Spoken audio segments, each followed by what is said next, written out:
through Him, we who are His own. Tell of His salvation, make His glories known. By His grace be faithful in His final hour. Trust Him for the victory through His might and power. Let us pray. Panginoon, kami naman muli sa gabing ito ay lumalapit sa iyo, nagpapasalamat na mapatuloy namin ang aming pag-aral tungkol sa mga mali na mga pinangangaral sa mundo ngayon na lumalabag at sumasalungat sa mga katotohanan na iyong natuturo sa banal na kasulatan, lalo na ang mga events at ang mga turo sa end times. So we thank Thee because You have guided us in our lessons in the past, and now as we insert this question and answers related to the end times that is commonly asked by people around or even by theologians and have become controversial kahit sa mga seminaries at sa mga iglesia, sa mga Bible studies, we are begging for Your help so that many of these questions, if not all, are going to be clarified. We will have clear answers from Thy Word with the help of the Holy Spirit and also with the wisdom that You gave us when You created us in Thy image, and this image having been restored in Jesus Christ, although this is not yet the final glorious image or the final glorious persons that we are going to be in the new heaven and the new earth. Thank You for the hope that we have, that one day we will all be with You in glory, because we have identified ourselves by grace through faith in Jesus Christ, in whose name we pray and in the power of the Holy Spirit. Amen. Okay, Happy New Year. We welcome all of you. Ito yung una natin na devotions for the new year after our New Year's fellowship kahapon. Isingit muna natin ito, atin muna i-insert ito mga end time questions that are popular or that are commonly asked when we talk about errors. Many of these errors are coming out because kasalanan din natin dahil kuminsan ang mga tanong ng mga tao ay hindi natin sinasagot ng maybe tama naman ang sagot natin, kaya lang siguro kulang ang ating pagpaliwanag, and so many questions remain unanswered and therefore become controversies because tayong dapat marunong magsagot niyan ay kuminsan nahalanganin tayo o kaya siguro kulang din ang ating pag-aaral. That's why mahalaga sabi ni Pedro, mahalaga yan na dapat magiging matatag tayo sa ating understanding ng katotohanan para na whenever people ask us questions, we are going to be able to answer them. Answer them in a way that is understandable and biblical, and as much as possible, complete. Maganda talaga yun na ang sagot ay magiging klaro. So we will try to find out, ask help from God so that many of these questions, if not all that we will cover, will answer the inquiries of many people concerning these issues. And so ito yung ating pag-aralan for the next few evenings. We will begin right away with the number one question. Is the rapture really a biblical event that is part of the history of the Christian movement? Or is it only symbolic or representations of some spiritual truths? Okay.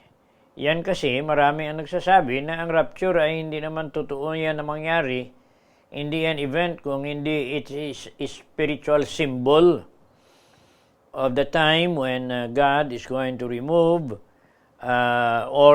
ito na ang end of everything. And then after this will be the heaven and hell. Okay, so sagutin natin ito. We'll try to answer it. I-define muna natin kung ano yung rapture. Wala kasi ang rapture na term. English kasi yan eh. English. Caught up yan eh. Caught up yan sa English, ang rapture. Ang rapture din is, actually it's a Latin eh. It is catching up or sa Tagalog, yung paglisan. Paglisan, hindi yan paglisan away. It is not apostasy din yan kasi. Apostasya din yung rapture eh. But ang apostasy na yan ay hindi yan apostasy na theological apostasy. Ang apostasy is departure from the faith, departure from the truth. That's apostasy also. And then the other term is of apostasy. Another meaning is to be removed or to be taken away. Imbis na departure from the faith, it is departure from earth to the clouds. Yan ang another meaning of that. And so, rapture is the theological term which refers to the removal or catching up of the church, the spiritual body of Christ. It is the event that closes the parenthetical mystery. Itong mystery na ito between Daniel's 69th week and 70th week, yan ay parenthesis. Tawag niyan in our theological dispensational interpretation is, ang parenthesis ay tinigil muna ng Diyos ang programa niya sa mga Hudyo after 69th week. And that 69th week is Calvary yun.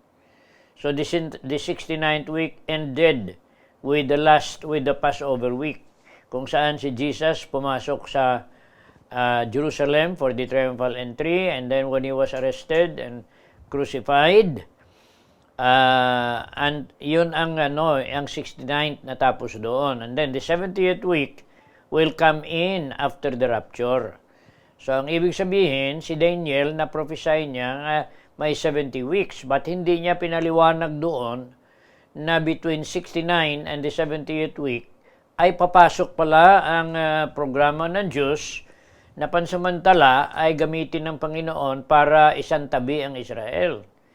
Israel on the 69th week will be set aside muna, but not replaced. This is not replacing them. This is only setting them aside para makapasok ang Jewish and Gentile na movement, which will be the church. Ang church ay hindi naman puro Gentiles yun eh.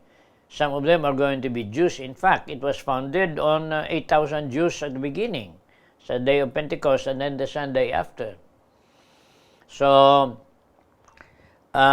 between 69 and 70 is the church, and yun ang spiritual body ni Jesus Christ. So, hindi pwede magpasok ang 78th week, mintras na ang church ay dito pa. So, the removal of the church will give way to the tribulation period, which will be primarily for the Jews. Ang tribulation period, it's not the tribulation of the world. It's the tribulation of Israel para nga malinisan sila at mabigyan ng pagkakataon ng remnant na sila ay maliligtas din. Okay, but yan ay after the church is removed.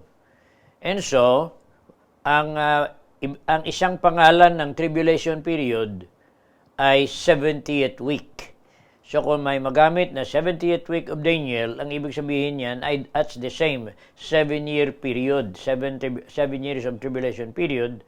Dahil ang 69 week na yan would be 69 weeks of 7 years. That's 483 years.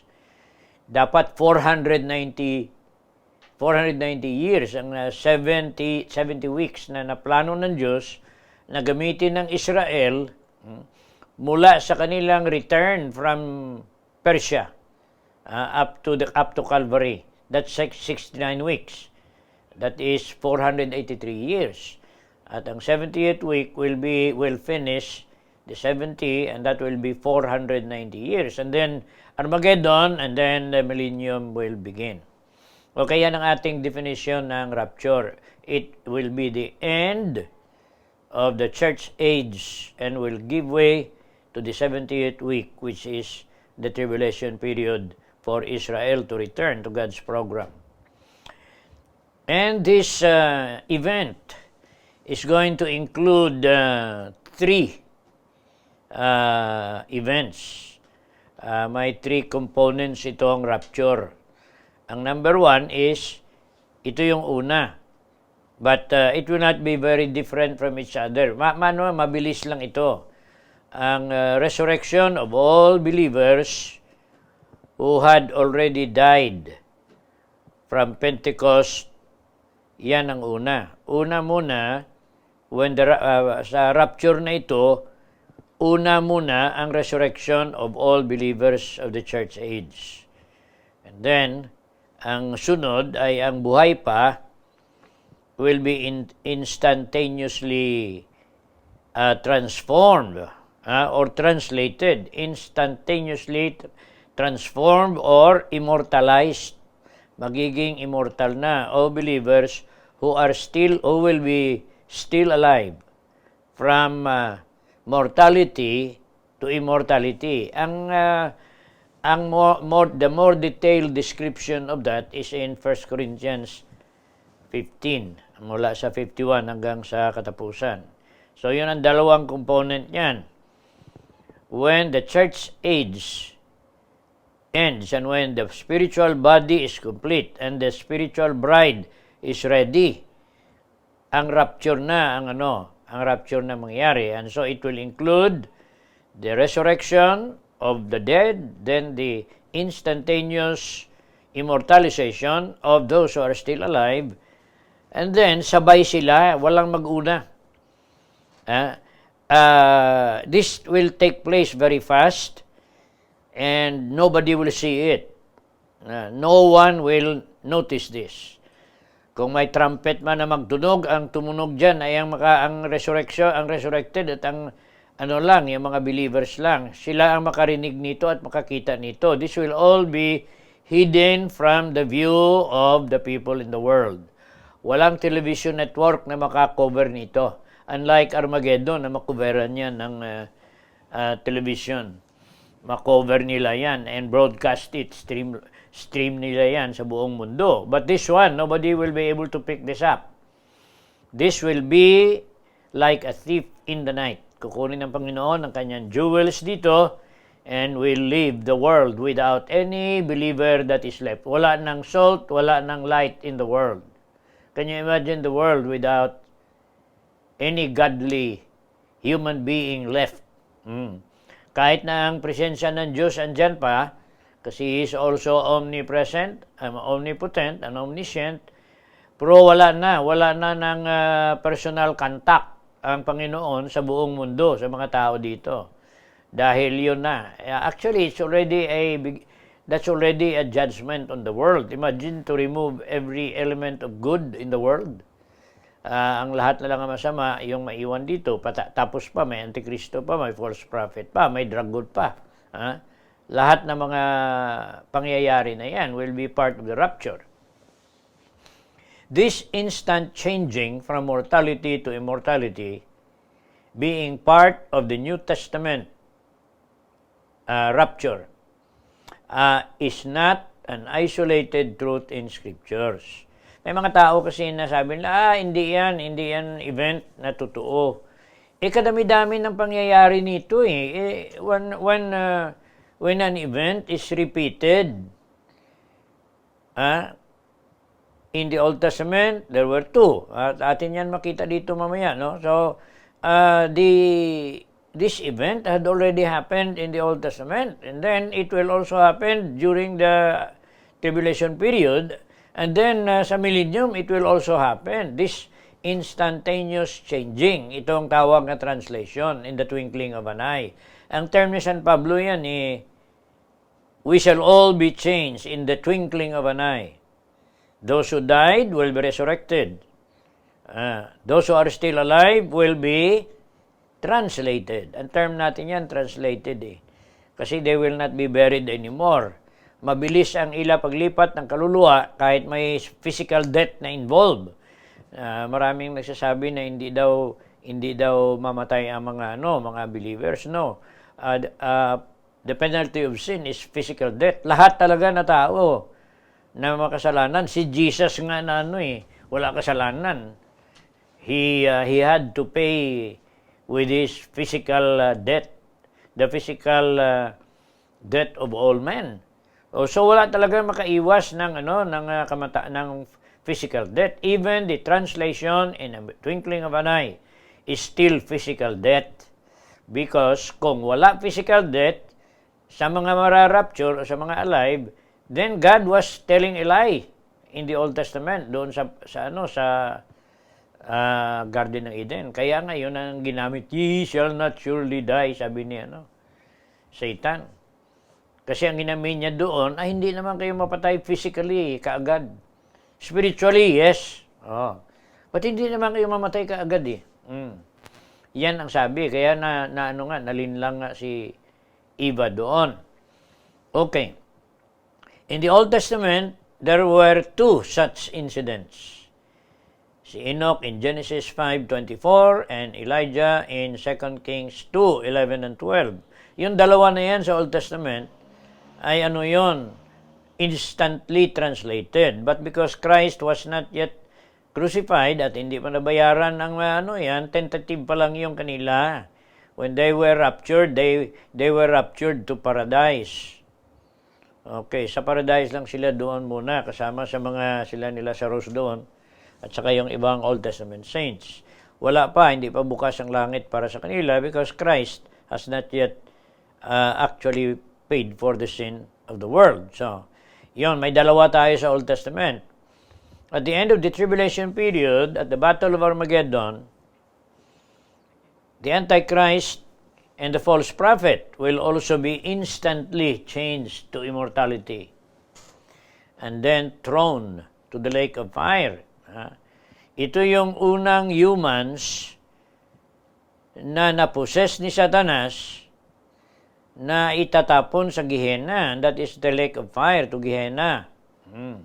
Yan ang dalawa. They will be cast alive or ganun din ang mangyari. They are going to be translated instantly, immortalized dahil kung hindi sila ma-resurrect, they cannot be put into the lake of fire. Ang lahat kasi na nilalagay sa lake of fire at saka ang nilalagay sa new heaven and new earth, all of them would have been resurrected na. God is not going to send anyone any human na hindi pa na-resurrect. That's why you have to be resurrected first. All humans will have to be resurrected first to appear at the great white throne. And then from the great white throne, immortal ng lahat. The sheep are all immortal already, and then the goats are also all immortal. Kaya itatapon na sila doon sa lake of fire. But that is after the millennium pa. Before the millennium, after Armageddon, ay doon itatapon yung dalawa na yan. Ang Antikristo at ang false prophet. Okay. So because of these translations, two individuals in the Old Testament, then the body of Christ, the church, and then two individuals at the end of the millennium, at the end of the tribulation period, we may add. Itong number 4 kasi hindi nalalagay doon hindi nalagay sa Revelation yon. We are only implying this. Implication lang ito. Kasi after the millennium, there is no schedule for the resurrection of the saints. Wala na ng schedule sa resurrection of the saints after the millennium. Which means na all saints of the millennium will not die anymore. Ang mapatay sa millennium ay yung mga nag-reject sa leadership at saka wala sila pananampalataya sa kay Jesus. They had lived with Christ for 1,000 years with all the prosperity and the power and the grace and the truth that God-man si Jesus Christ at ang mga believers nga resurrected na nagturo sa kanila for 1,000 years. Yet, paglabas ni Satanas sa Gog and Magog, majority of the people who lived in the millennium are going to be deceived. And then, they will be cremated. Nakalagay doon sa Revelation 20. Fire from the Father in heaven will cremate them, and then their souls will pansamantala, sandali lang, ilagay sa place of torment, and then resurrected to appear at the great white throne where the book of life is going to be read. Okay, so atin ito nilalagay dito because akala ng mga tao at most of the theologians and most of the religious groups believe that there will be only one general resurrection at the end of time. Lahat ay haharap sa Diyos, ipunta sa langit, pagkatapos sabay-sabay yan, sa lahat haharap at pupunta sa lake of fire. No, that's not the case. Ang iba ay una muna sa lake of fire, una muna yung false prophet at saka antikristo. And then humans. Una pa nga yung humans doon sa lake of fire kaysa sa mga anghel. Because the angels are going to be put there after Gog and Magog pa. And so you have that in Matthew 25 and also in Revelation chapter 20. Okay, kailan itong rapture mangyari? There is no need to debate when the rapture will take place if the following factors are carefully studied and understood.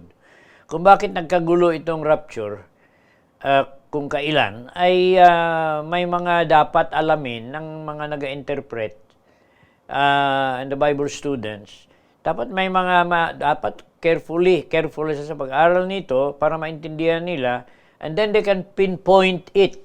Kasi it's very clearly pointed out in the Bible. Pero kung hindi ka interesado na alamin yun, kung minsan, ay hindi mo malaman.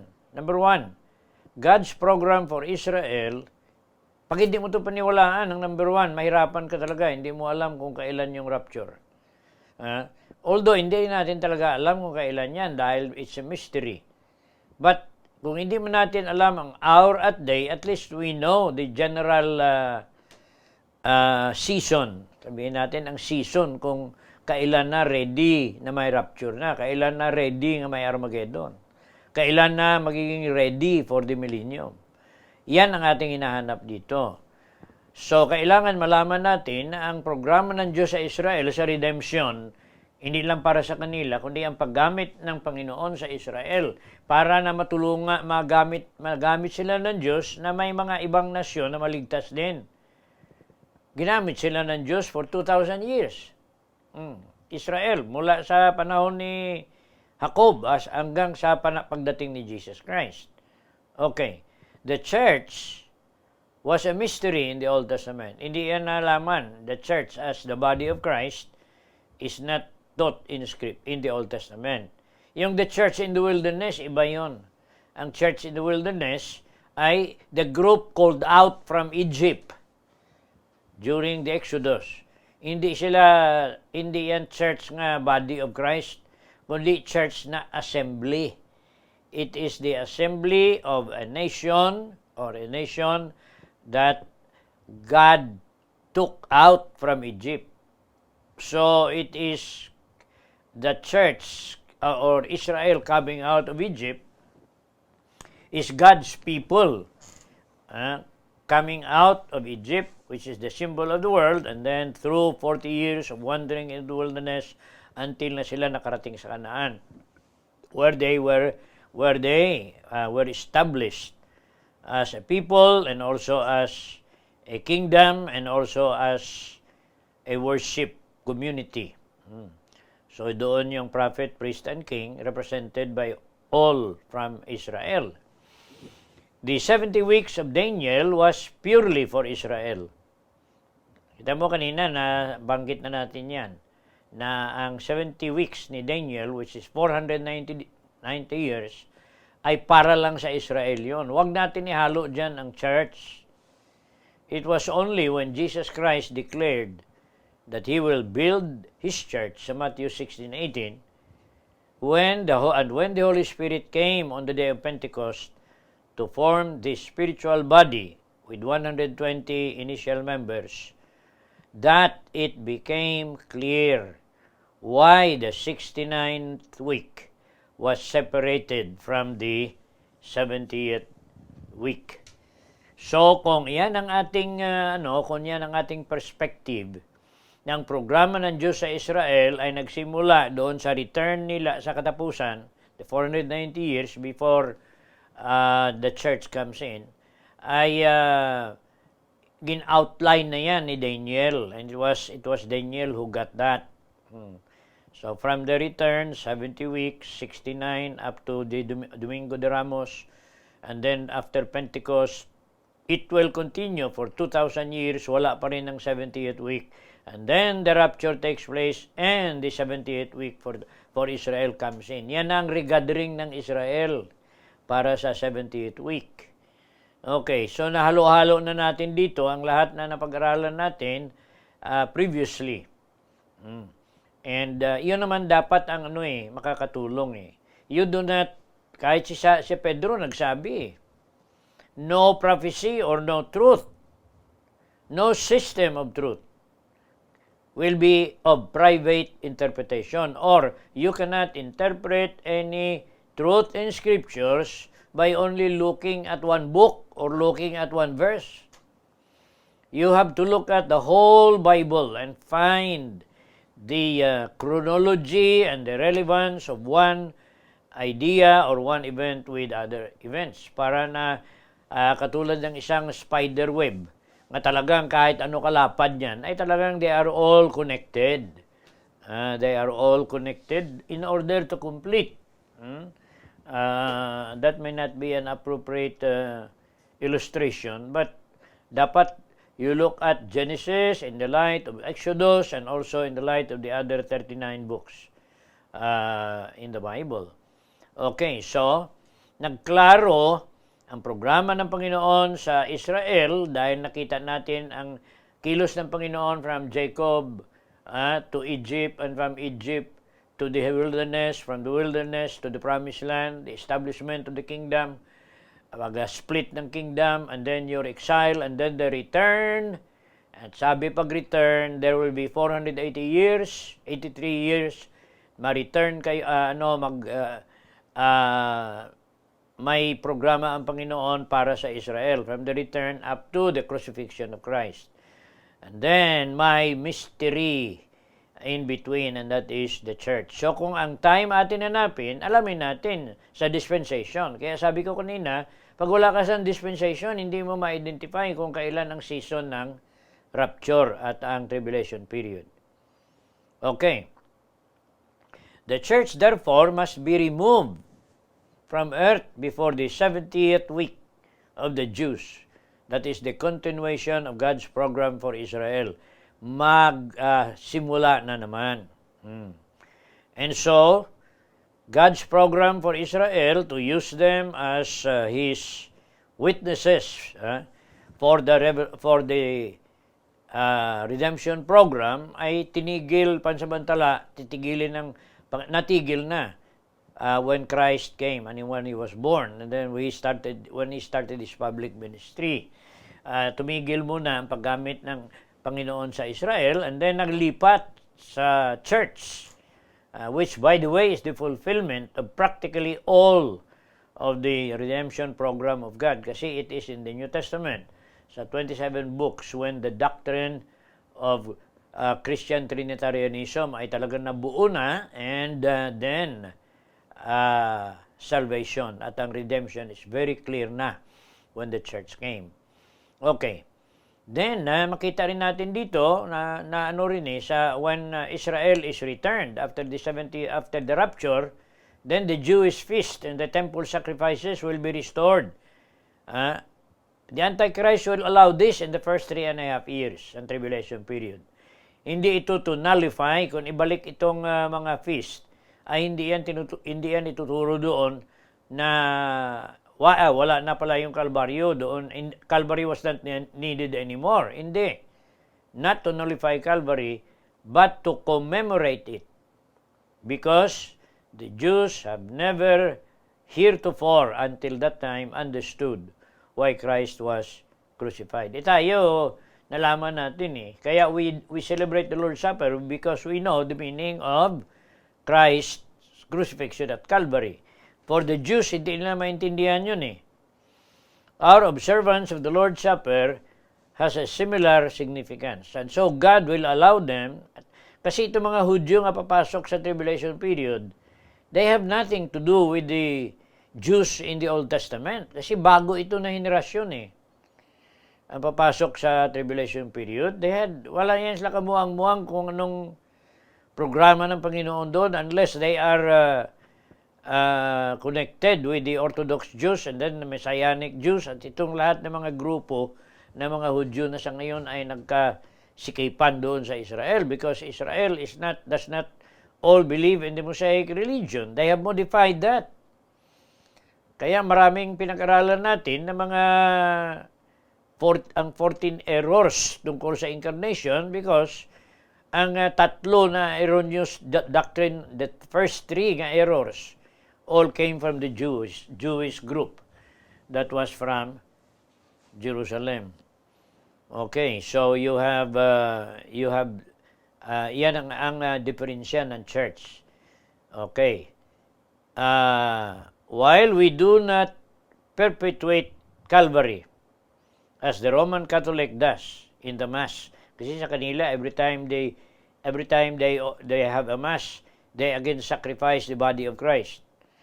So they are eating the body of Christ, kaya mayroon silang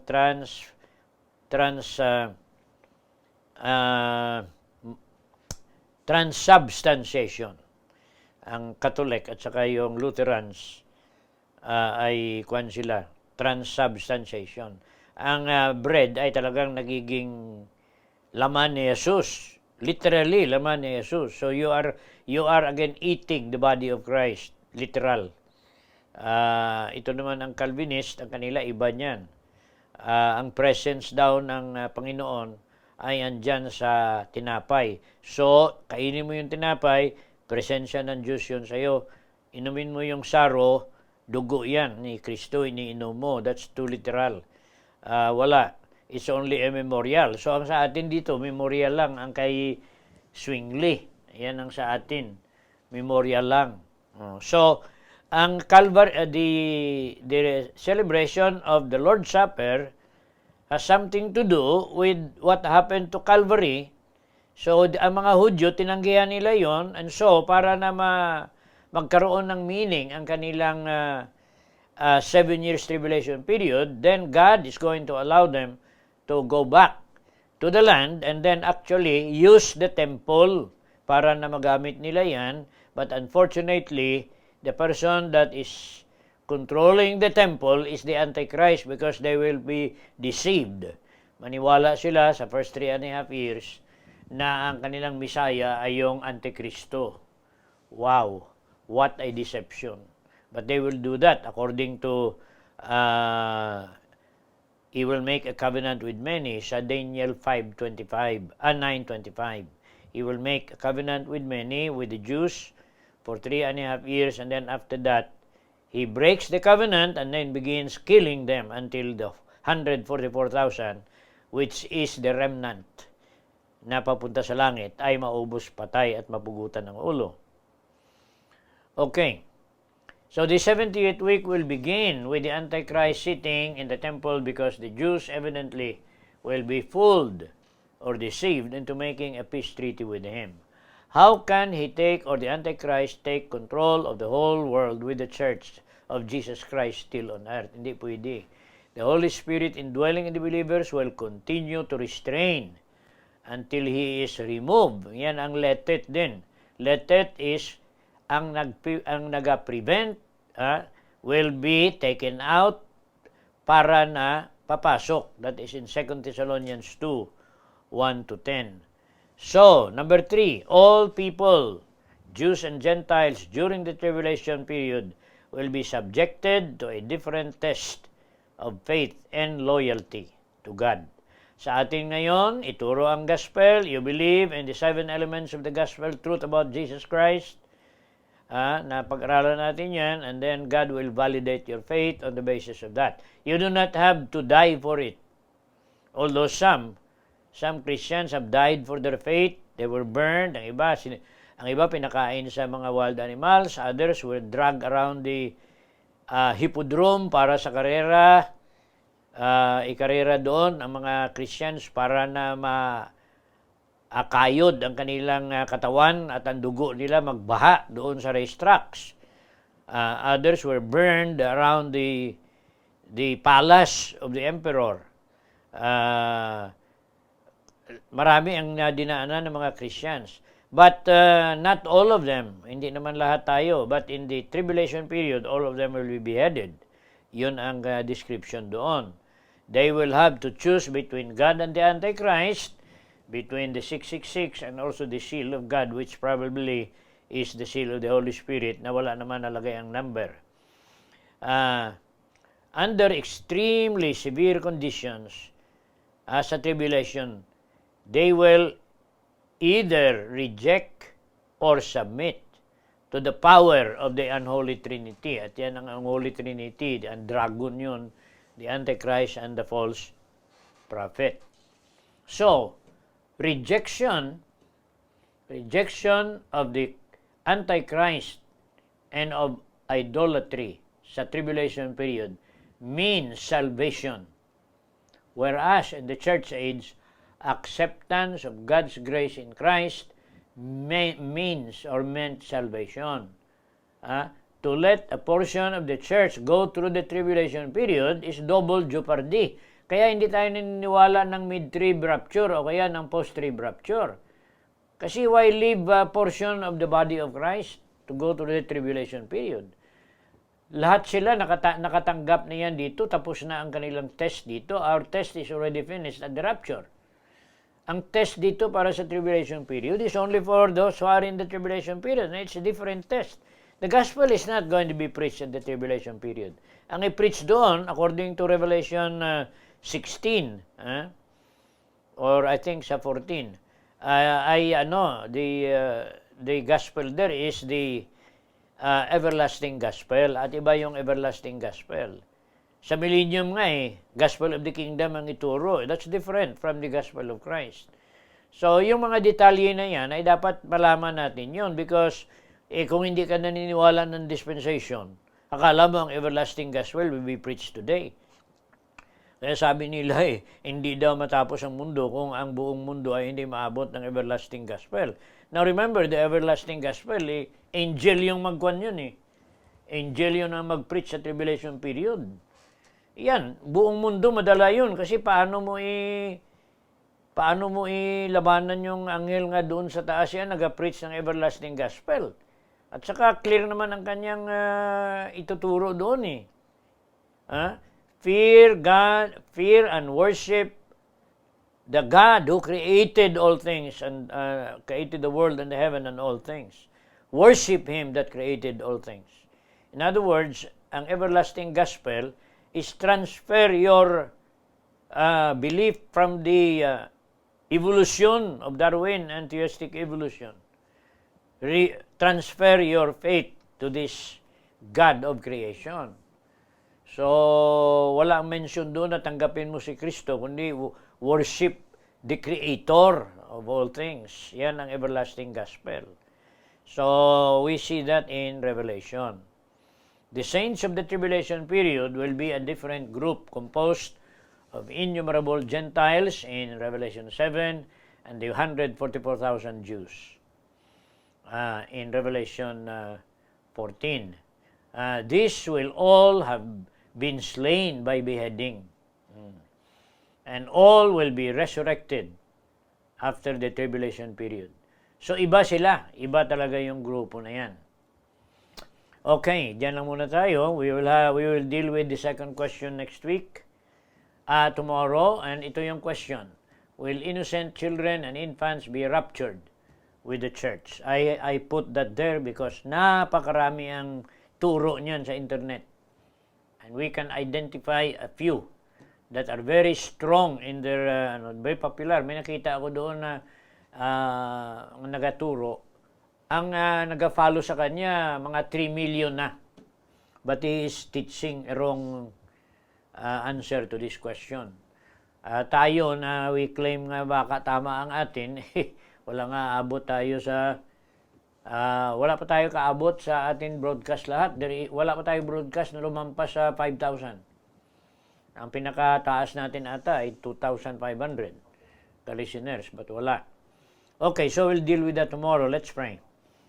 Father, thank you for bringing us here tonight para na marinig namin ulit itong walang katapusan na tanong dahil palaging tinatanong dahil mayroon pang hindi nakakarinig ng sagot galing sa banal na kasulatan.